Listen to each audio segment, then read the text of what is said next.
Chapter 28. At what cost? Laenor.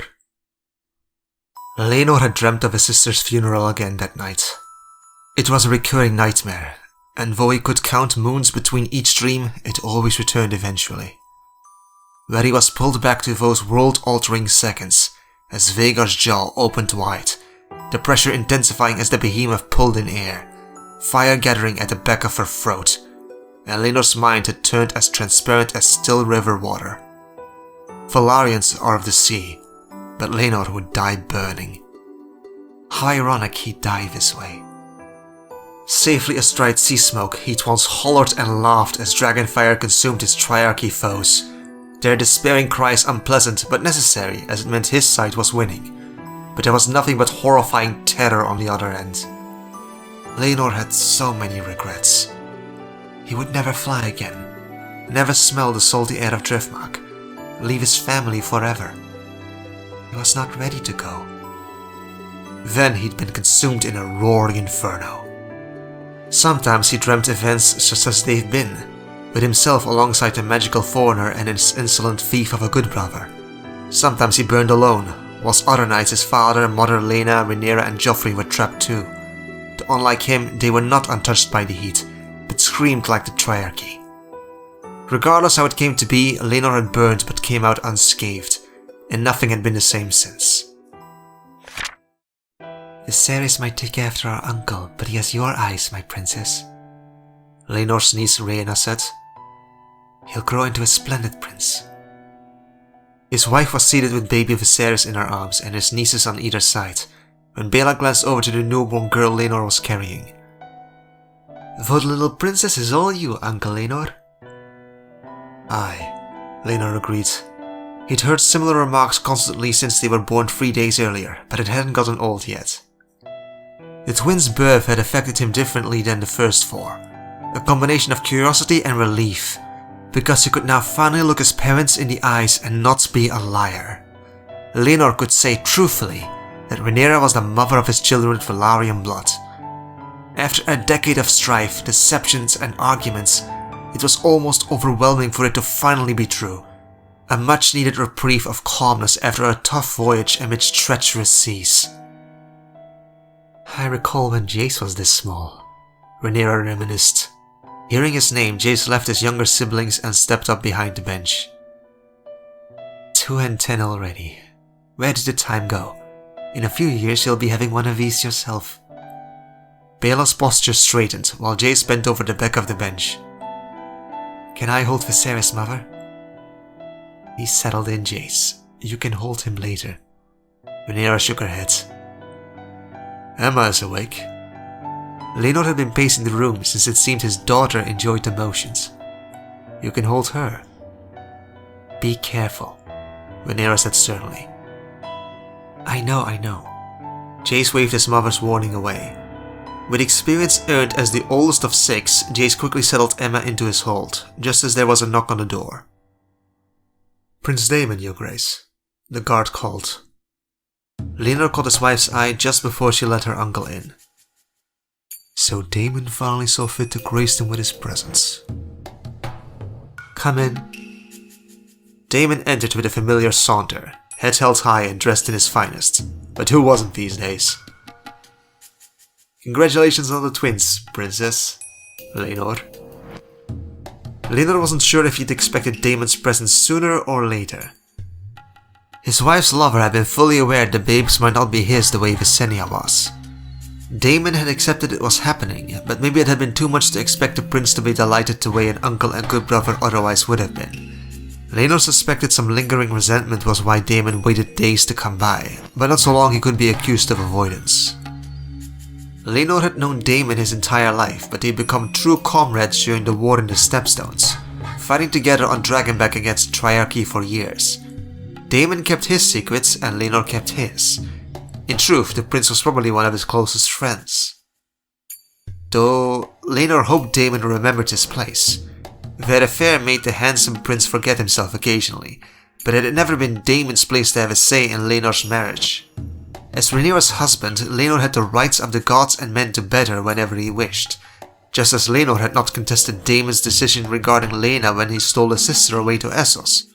Lenor had every right to his wife and children, all 6 of his children. Yet he wouldn't fault Damon some misapprehension either, because had Lenor not felt the resentment once upon a time too? Jace had been the hardest, but it had passed in time. "Thank you," Rhaenyra said, her smile a little uncertain. Brandis was about to take the children away. The nursemaid Brandis had been entertaining Visenya and Joffrey, while Luke had fallen asleep on the floor, curled in a ball next to the fire. At this remark from the princess, Brandis got to work. With efficient instructions, she gathered the children up. Jace carrying Emma, whilst Bela took over the care of Viserys, and he scurried out to give the adults some privacy.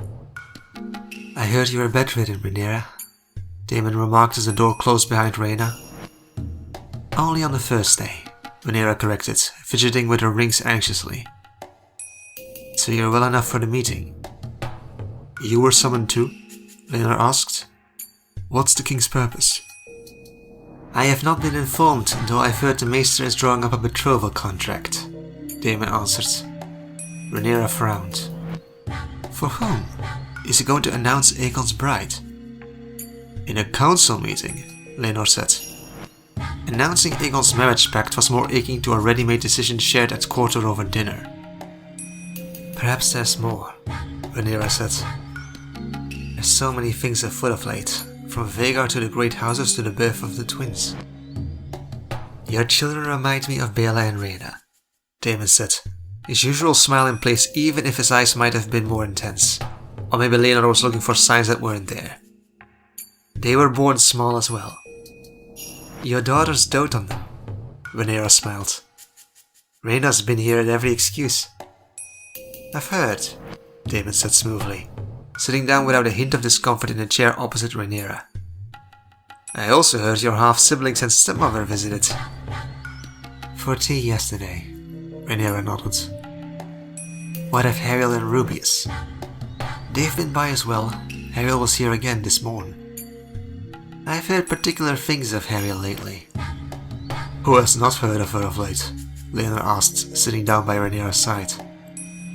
Daemon smirked, pale eyes flickering between them. "When she isn't with Helena, she's been seen in the company of Aemond." "I'm aware," Rhaenyra said. "Luke told me they were walking around the castle while I was giving birth. He said they were arguing though. Luke overheard he'd insulted her." "Insulted?" Daemon asked. Lenor shook his head. "I can't see it though." Even whilst arrayed as a temperamental dragon, Aemond's favour for Harriel wasn't exactly discreet. "Don't be so sure," Daemon drawled. "Harriel is receiving gifts from the boy now." "What gifts?" Rhaenyra wondered. "Yesterday Aemond arranged for the court minstrel to play for her." "Aemond and Harriel has been at odds since they arrived from the north. It could be related to that," Lenor suggested. The Rogue Prince hummed thoughtfully. "If this is Aemond's way of gaining her forgiveness, it's working." "Aemond was very polite during tea yesterday." Rhaenyra brushed down her skirt as she thought over matters.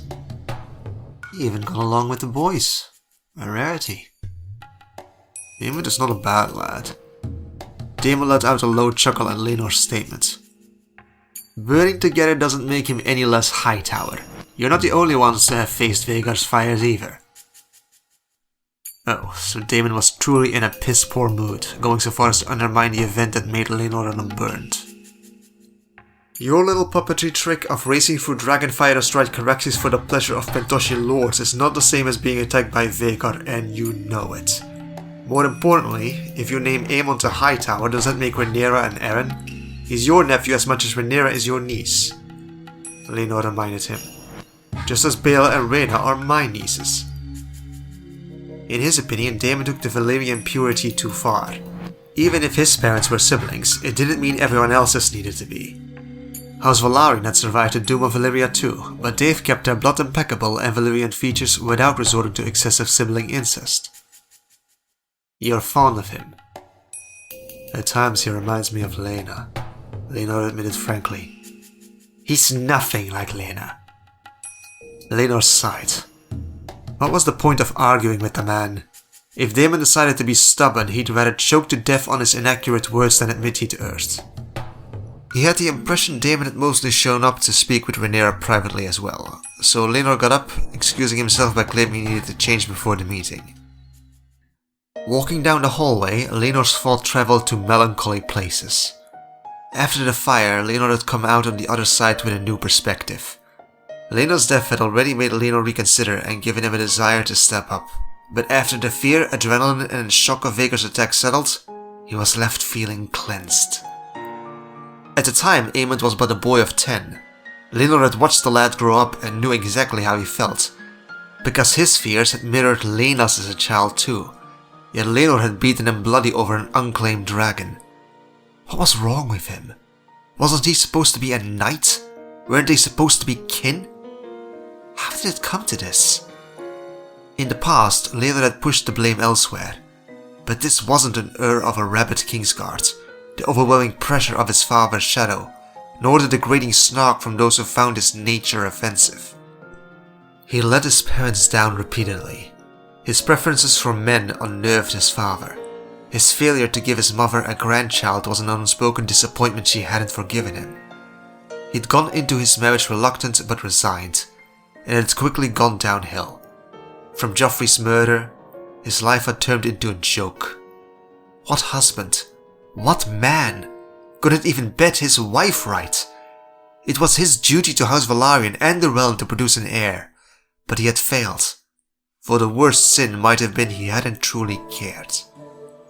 Instead, Laenor had wanted to feast and chase a thrill and search for distractions, to leave Rhaenyra to her politicking, whilst he enjoyed his raised station as future king consort, gorging on the benefits while ignoring the responsibility that should have gone with it. His wife could handle it. Rhaenyra was the heir, whilst Laenor was only her spouse to bind the Velaryons back into the fold after the repeated slights from the crown. At the time of their wedding, the king had disinherited Daemon and exiled him, which meant House Targaryen only counted one controlled dragon with affirmed loyalties, Syrax. In contrast, House Velaryon had 3, Seasmoke, Meleys and Vhagar. House Targaryen had no choice but to treat him well, to not make remarks when Laenor was found training with the garrison instead of participating at court, to look away when Laenor was already into his cups before the feast started, to keep their tongues between their teeth as the moons passed without Laenor making a single visit to his wife's bed.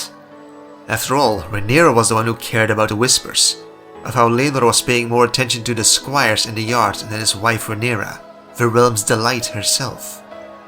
At first it only annoyed him, and because Joffrey was dead, and their private agreement, his wife hadn't pushed. Rhaenyra had stayed her tongue, but when a year passed after their marriage and the princess was still not with child, her patience grew shorter. Not because she yearned for a babe of their union any more than Laenor did, but because I quickened the same moon as my wedding and didn't bleed again until after Aegon was born, Queen Alicent had said sweetly, adjusting her hold on her infant babe, her third child and second son. They said Aemond was born half the size of Aegon, but twice as willful. All Laenor knew was that after a stressful start, the screaming little lump of fat had begun putting on weight. But for you, over a year and you still bleed each moon. How queer it hasn't happened for you, a woman grown in her best childbearing years. Maybe this time you seek aid from the Maester. I'll pray to the mother there's nothing wrong with you, stepdaughter. Fuel was added to the fire. If Rhaenyra couldn't produce an heir, then Aegon loomed over her like a brat-sized shadow she couldn't escape. To any other father, the Iron Throne would have been Aegon's birthright. Perhaps the gods had struck Rhaenyra barren to see Westeros with a true and rightful monarch, a king. It was nonsense. Laenor knew precisely why there weren't any heirs yet, and it wasn't Rhaenyra's womb that was at fault. But what choice did he have but to let them believe it her failing instead of his? The alternative was too dire. In the end, while Laenor cared for this charade, his father Corlys was the one who yearned of being king consort, now left to precariously fulfill his life ambition through Laenor. But Joffrey was dead, and in his wake Laenor's distractions brought him more happiness than anything procured within the Viper's Nest. Was this to be the rest of his life? Becoming king consort was a grand station, but the longer he stayed in the Red Keep, the more he resented it. The barbs, the intrigues, The always watchful, ever-judging spectators choking him with their treacherous remarks, blending with the flimsy smiles and pretty words. He was not built for this. Lenor was not his father, and he yearned to escape. Escape the Red Keep, escape his father's expectations, escape his nature. Why couldn't he be normal? Why couldn't he be delighted when given everything all the other men of the realm would kill to have? The few times they tried for an heir had been awkward, awful and embarrassing. Rhaenyra was so dainty, too soft, too small, weak shoulders. He made sure there were never any lights, and he kept his eyes closed while trying to pretend, but he could still tell. The smell, the touch. Even the time he chucked a whole bottle of strong wine before going in hadn't helped. In fact, it had made it worse. Rhaenyra always felt wrong, and his failings were so shameful Lenor couldn't see her for days after each attempt. Yet after the understanding Rhaenyra showed him, Lenor could honestly claim to love his wife, just not the way he was supposed to. Lenor only wished to find some semblance of happiness, and he didn't see a reason why Rhaenyra couldn't have it too. "We need an heir!"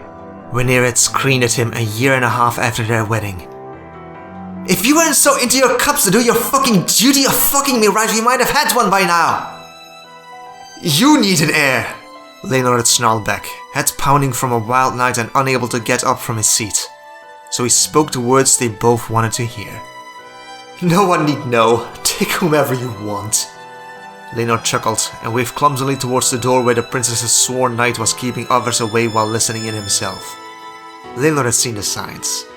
Harwin Strong was of noble enough stock, knew discretion and loved his wife. The idea had been there for moons. He suspected things had already happened between them. And maybe that was the true reason Rhaenyra was confronting him now. "That was our agreement, and I'll claim any babe from the union. Everyone will be happier for it. You, me, your father as well as mine." A few moons later, Rhaenyra was expecting her first babe. Jacaerys had been a blend of both relief and discomfort.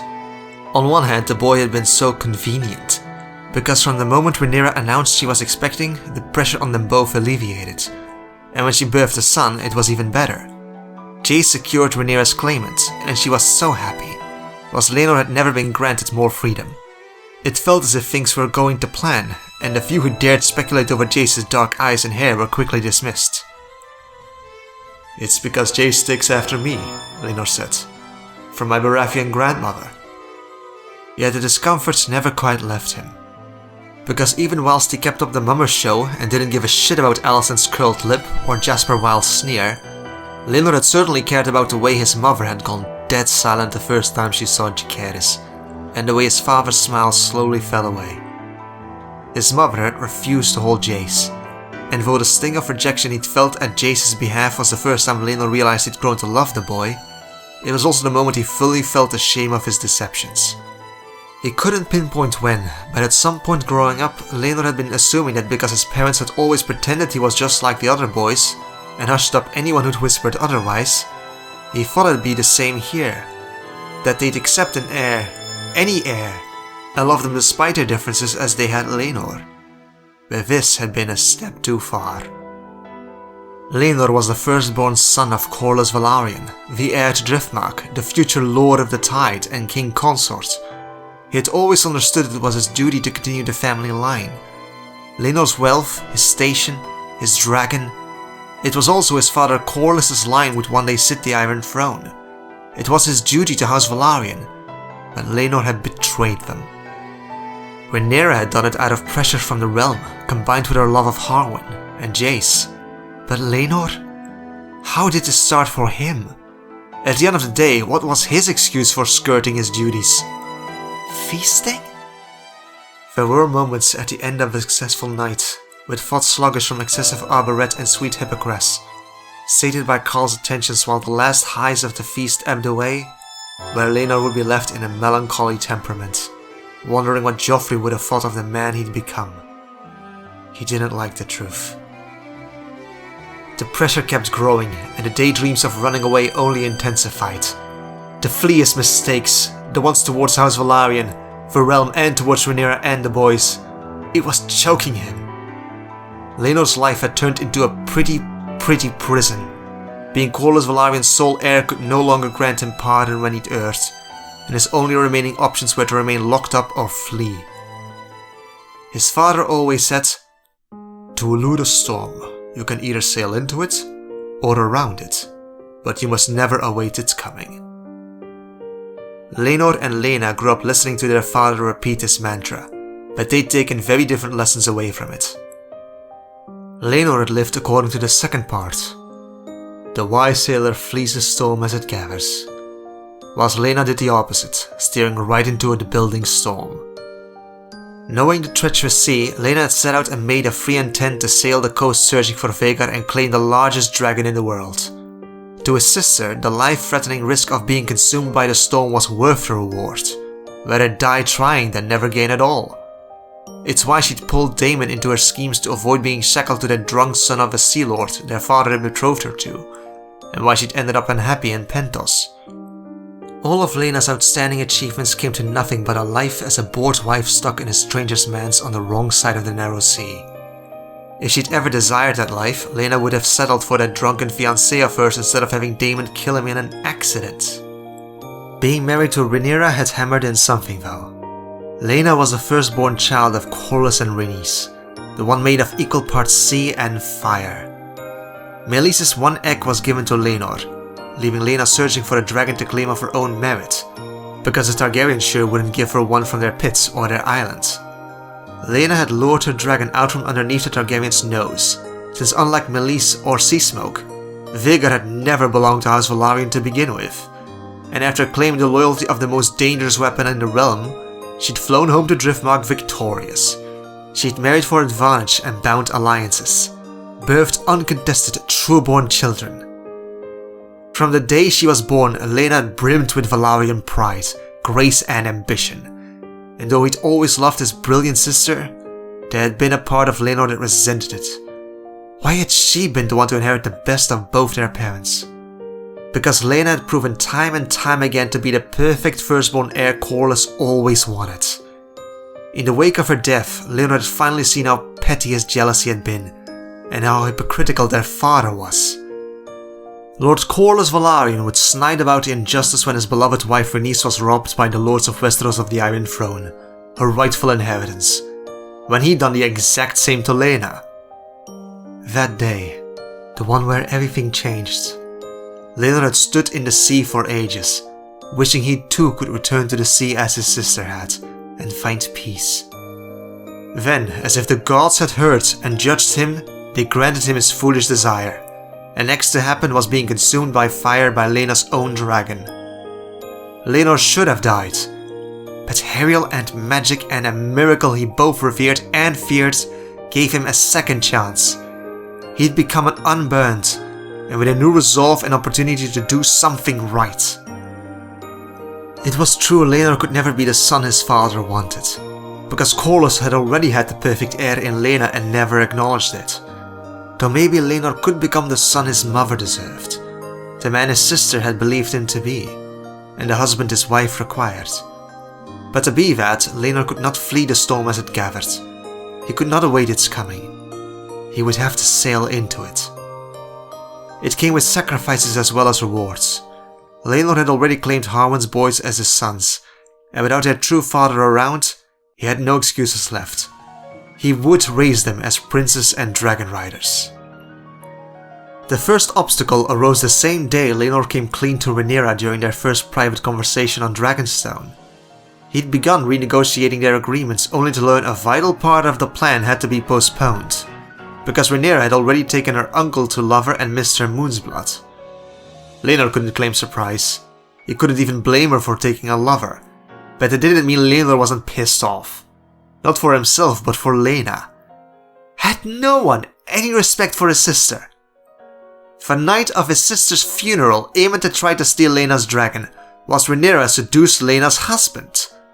To their folly, because Aemond had not claimed Vhagar and Rhaenyra would not claim Daemon. So if his wife insisted on continuing having children, Laenor demanded at least one be his, that she grant him a grain of the same loyalty as he was giving her. Would you not rather leave, Laenor? You've resented your station since the day we married. You will never want for anything, I'll make sure of it. Rhaenyra had asked. Is that so? And take away another father from the boys? How does that solve anything except Daemon's desires? What I want is to rectify the mess we've made, Rhaenyra. Not bury it in more deceit and backstabbing.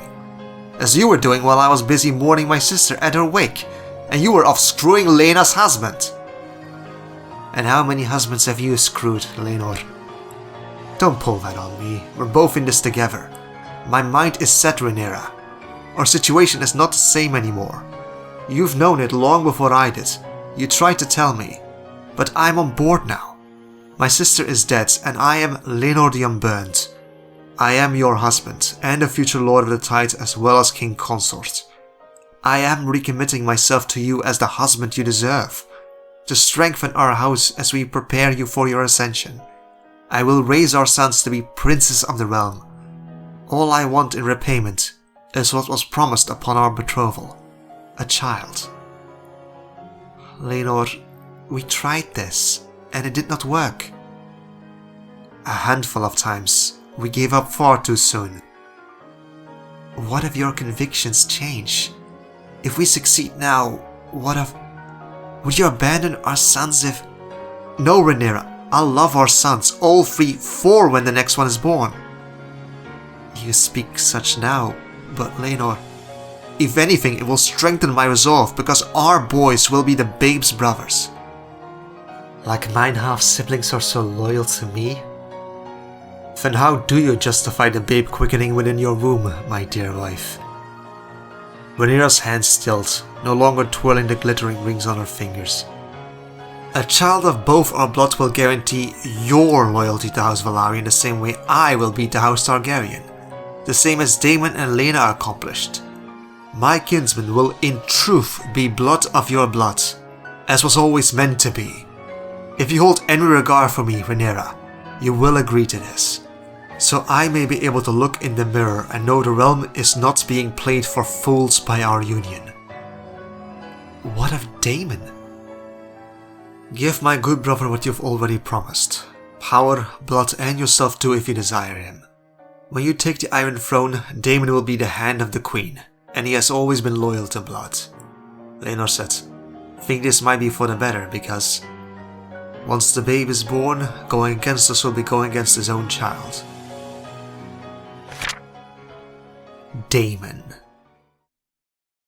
In the years past, my family has grown distant from each other, Viserys said to the group gathered around the council table. He had been carried into the room and seated on cushions with blankets over his lap at the head of the table. It had been ages since Daemon was last in the chamber of the small council.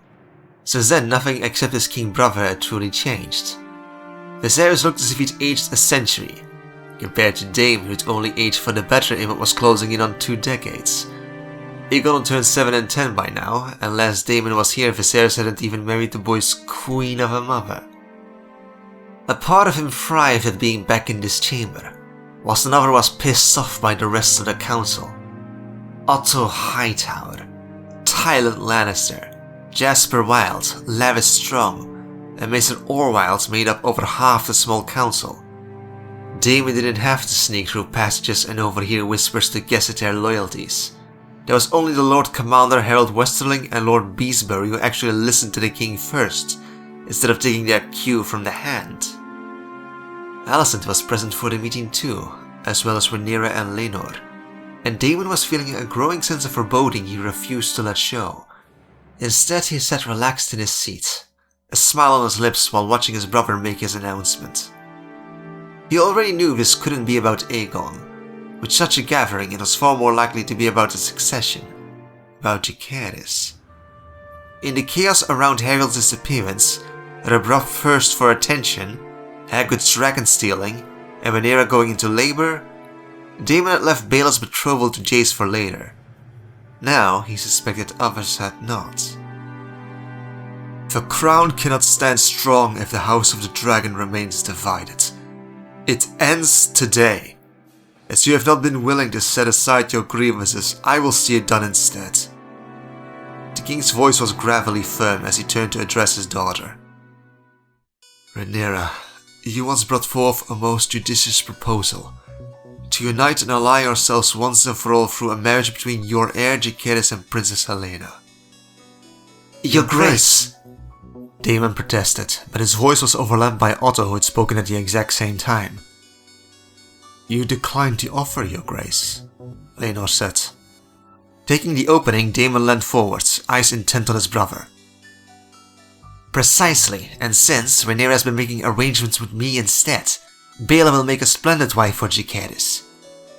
They would already be betrothed if it was only up to himself and Rhaenyra, but as heir to the Iron Throne, Jacaerys' marriage needed the king's approval. Technically, not even Daemon could betroth his daughters without Viserys' blessing, or threat the betrothal be judged invalid without the approval of the head of the house. For the stability of our house, the previous proposition should never have been rejected, Viserys said. It's true Baela is a lady of impeccable Valyrian blood and reputation, but they are not betrothed, and what wife is more suited for Prince Jacaerys than a princess? Rhaenyra leaned forwards. It was our intentions to announce the betrothal after I delivered and combine a visit to the Red Keep with their engagement and my newborn children. So I could have blessed the children as well as the betrothal while you were at court. Viserys saw a line of thoughts. I see. I admit I was in favor of Baela as Jacaerys' bride too, as she would have made a fine queen. But Helaena is my second daughter, and she can mend the breach running through the family in a way Baela cannot. Alicent attempted to put her own thoughts forth, her voice almost a quiet plea.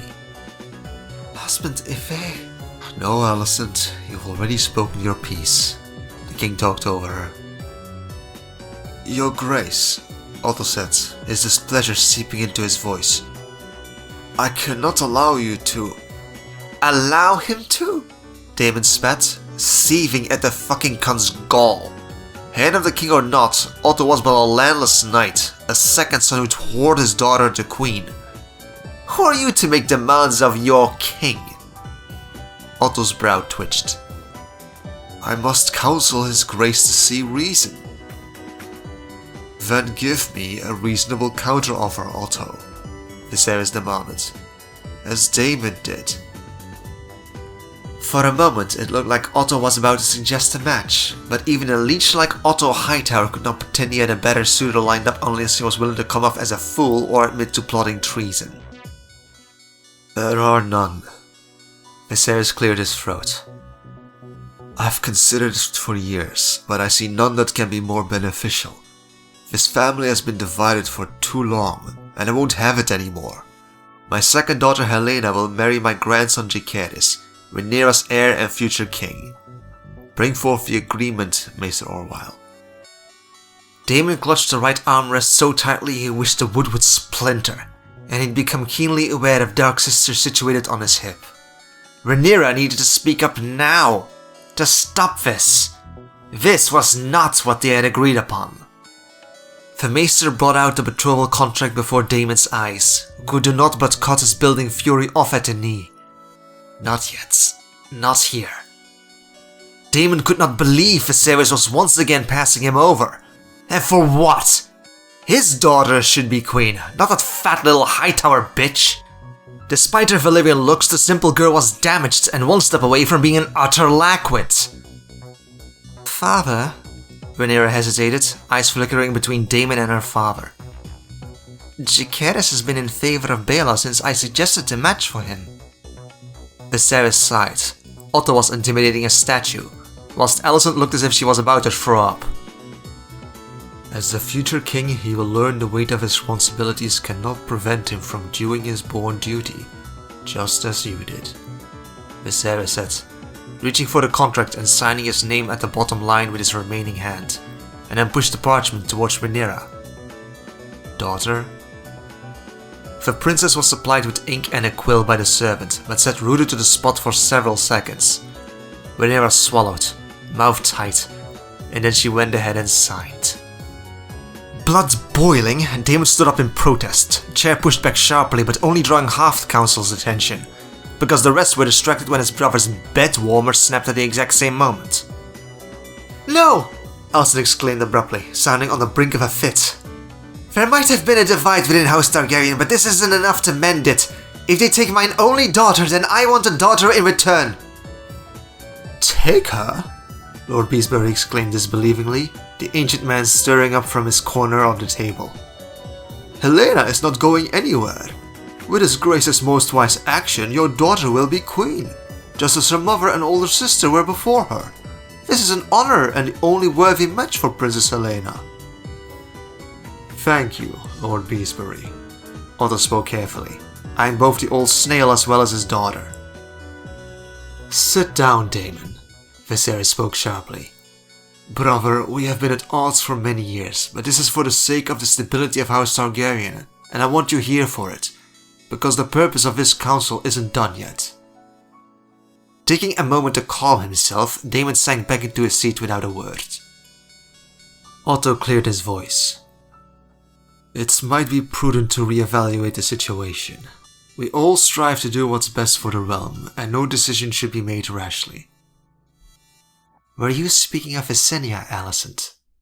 Rhaenyra looked at the woman intently. "In light of the changes, I too think matters need to be reevaluated. But no, I am open to the union." Daemon all but snarled. Emma was one thing, but Visenya? "We can discuss that at another time," the king said heavily. "With Jacaerys' and Helena's betrothal settled, I want to sort out Aegon's. I see 4 options. Lady Cassandra Baratheon, Lady Baela Targaryen, Lady Rhaena Targaryen, or Lady Hariel Potter." "What of my niece Tashara?" Tywin Lannister spoke up sharply. "At 10, Lady Tashara is too young for Aegon," Otto said with a shake of his head. "Aye," Viserys agreed. "Aegon needs a wife swiftly who can make a man out of him. He's been taking over your title as Lord of Fleabottom, Daemon." Daemon snorted. "Is that so, Your Grace? You're aware I picked up the title after marrying my dearly departed bronze bitch, don't you?" Several council members cast him exasperated looks, the maester downright scandalized. "Then I need someone to do for Aegon what Lady Lena and fatherhood did for you." Viserys spoke with that reasonable tone of his, the one he'd adopted whenever he felt Daemon was acting out, as if he was stupid and lesser for not keeping his temper in check. "What about Lady Baela for Prince Aegon?" Lord Beesbury suggested, nodding approvingly towards Daemon as if he thought he was doing him a favor. What the fuck was that man playing at? Instead of lashing out, Daemon pushed it down to leave the heat simmering in his stomach. With a tilt of the head and not a single word, Daemon raised his hand to the table, tapping his fingers against the smooth surface.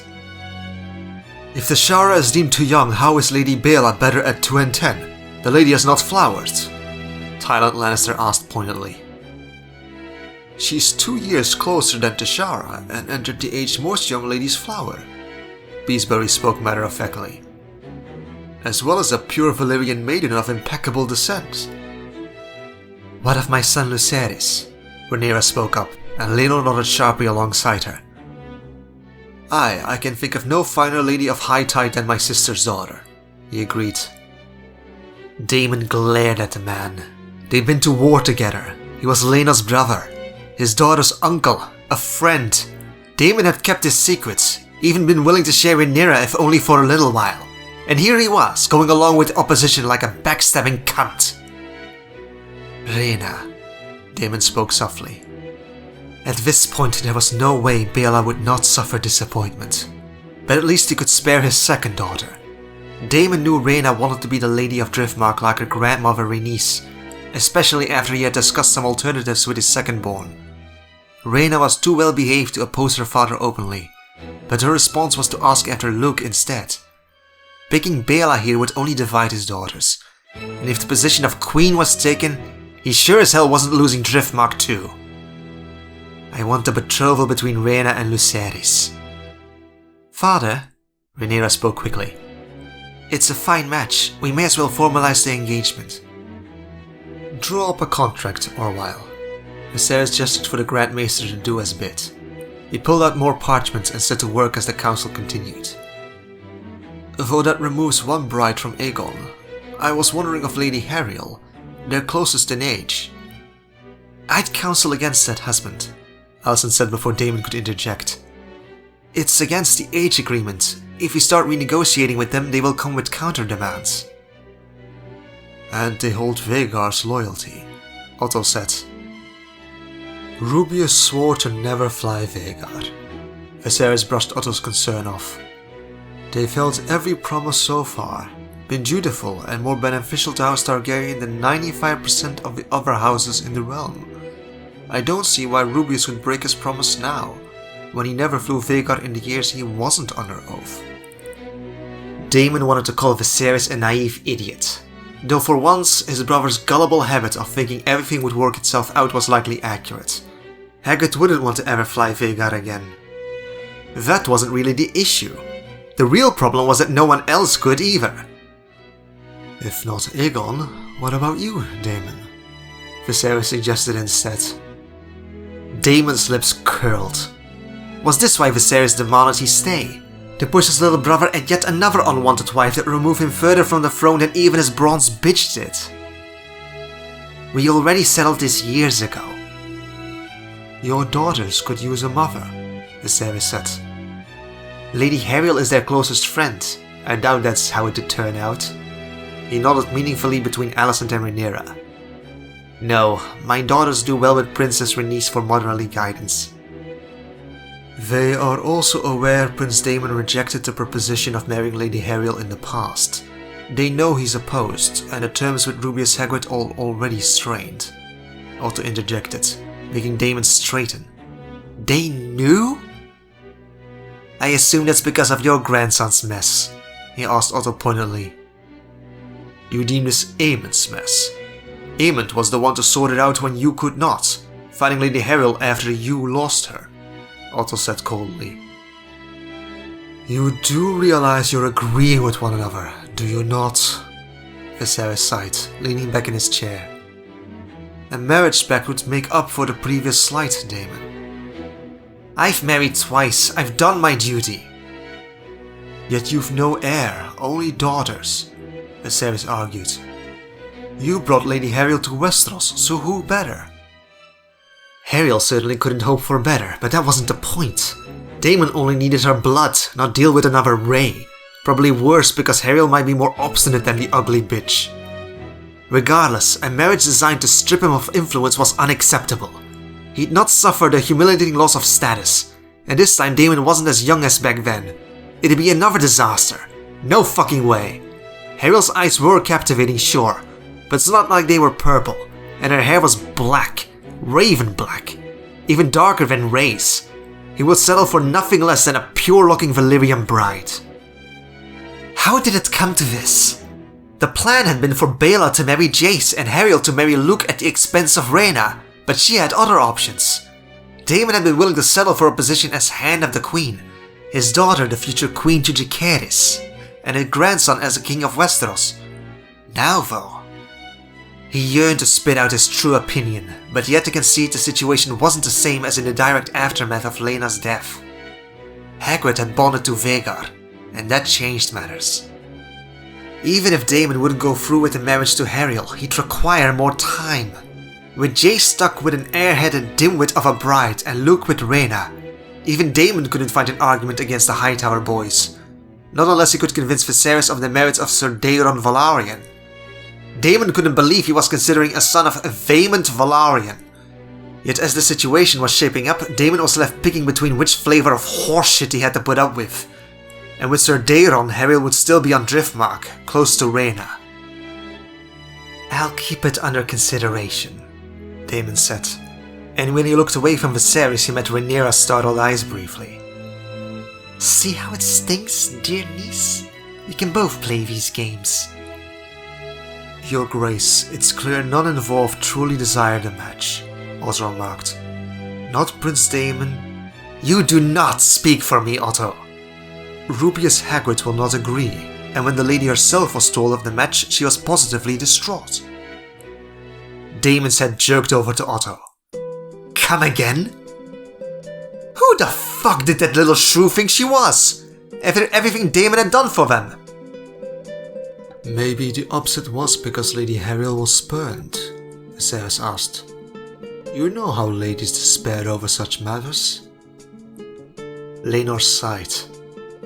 This isn't a matter of Lady Harriel's regard of Daemon, but lingering values from their homelands, the same as their age limit for marriage. You know this, Daemon, we've talked of it with them before. They had, but Daemon was no greedy lordling from the Reach grasping his sticky fingers for power through Harriel. Daemon was a pure Valyrian blood and the rider of Caraxes. A prince. She should be on her knees begging for his favor. May I suggest my cousin Ser Daeron Velaryon? It'll secure up our alliance, Laenor asked. And though he was Daemon's choice for her as well, he knew better than to say it here. He'd be shot down immediately, and sure enough. Ser Daeron is only a Valyrian cousin, Tywin Lannister said thoughtfully. The alliance between the Crown and House Velaryon is strong, and the betrothals between Lucerys and Rhaena will see it continue being so. What of Prince Daeron? Otto interjected. What of Aemond?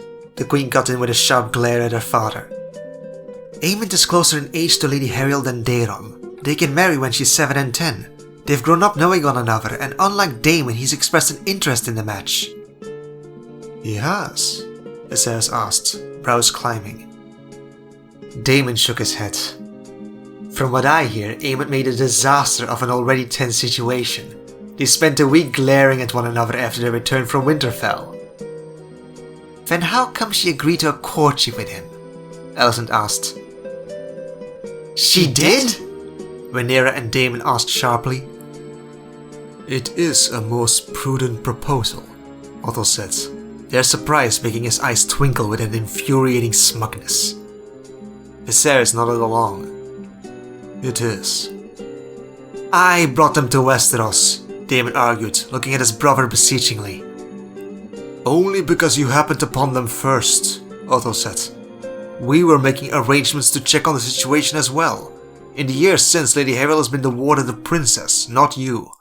This is not a matter of finders keepers, but what is better for the realm. The king coughed into his hand. Which is why I suggested you marry her, Daemon. That was my first choice, but you're reluctant and have no sons to bring forth for the duty. Viserys said, exasperated. Alicent speaks reason, especially if Aemond wishes it. It's moot, Daemon snapped. We can't drop a betrothal contract for them. It'll be invalid without Hagrid's approval, and Lady Harriel has turned 7 and 10. I suggest you put a stop to the boy's hasty attempts at courtship, though. Aemond would do better aiming his favours towards a lady such as Shara Lannister. Or what do you say, Sir Tyland? Daemon asked, turning to the second-born line at the end of the table. Tashara would make an excellent bride for Prince Aemond, Tywin Lannister agreed, but didn't take the bait as Daemon had hoped. Though we've gotten off topic, the king has asked for counsel regarding Aegon's betrothal today, not that of the younger princess. Indeed, Sir Tyland, Viserys agreed, clearing his voice as he turned to Daemon. In truth, your daughter is the best match there is. Lady Baela might be young, but she's a dragon rider of House Targaryen. I understand your displeasure over Jacaerys' betrothal, brother, but put aside your temper for the sake of your daughter. Baela won't be queen, but she can wed my eldest son. I want to see the crown strong and united, and we have the means to see it done today. It was almost as if all the air was knocked out of him. One thing was to argue against Otto before the council, but his brother? Calling Aegon a Hightower here wouldn't do him any favors. You said Aegon needs to marry soon, but Baela has not bled yet. She's too young. Daemon gritted out. Emma was 1 in 10 when we married, and I agree. That was far too young. But we can get around that. Viserys sighed, his ugly face turning pained from more than ailment. Let's unite our Valyrian lines, Daemon. My son and your daughter, and be done with this strife. The wedding could still take place without a wedding, and Aegon would have to wait until she's bled to take his rights. It was the last straw, and Damon's fist smacked into the table, making several people jump, but he wasn't looking at them. His eyes fell from his brother to the glass goblet of wine at the table. He needed to think fast. Jacaerys and Lucerys were taken. Who would be better? Few of the great houses had sons of marriageable age except Lord Cregan Stark, who was betrothed. The other alternative would be the heir to Riverrun, Kermit Tully, who Daemon couldn't pretend to have met or be discussing betrothals with at present. Kermit might be a perfect excuse, but if he was betrothed, Daemon would look like an incompetent idiot. Houses Celtigar, Bar, Emmon, Messi, Tav? Only half his sons, even half his daughters worth. Baela always expected to marry a prince and move to the Red Keep, but as the queen. Viserys had offered Baela the second best option, as usual. But at least his brother finally acknowledged Daemon's line was better than all the other alternatives. Though at what cost? Aegon was a Hightower spawn of Otto's line. A drunken, whoremongering, lazy sod of a spoiled brat. But also a dragon-riding firstborn prince, and not a bastard. It was Viserys' firstborn son. Daemon was already pushing it with Hariel, and could he even deny his king? Should he deny his king? What would it cost him to do so? A third exile? What would it cost his daughters? The council room was dead quiet as Daemon picked up his goblet, pretending his brief moment of violence hadn't occurred. This wasn't the end of this. Several inconveniences needed to be rectified before Daemon was pacified, far less satisfied. But for now, for this meeting, and if only for the pleasure of seeing the unease growing in Otto's eyes, Daemon smiled sharply as he held up his wine in a toast. I accept, Your Grace.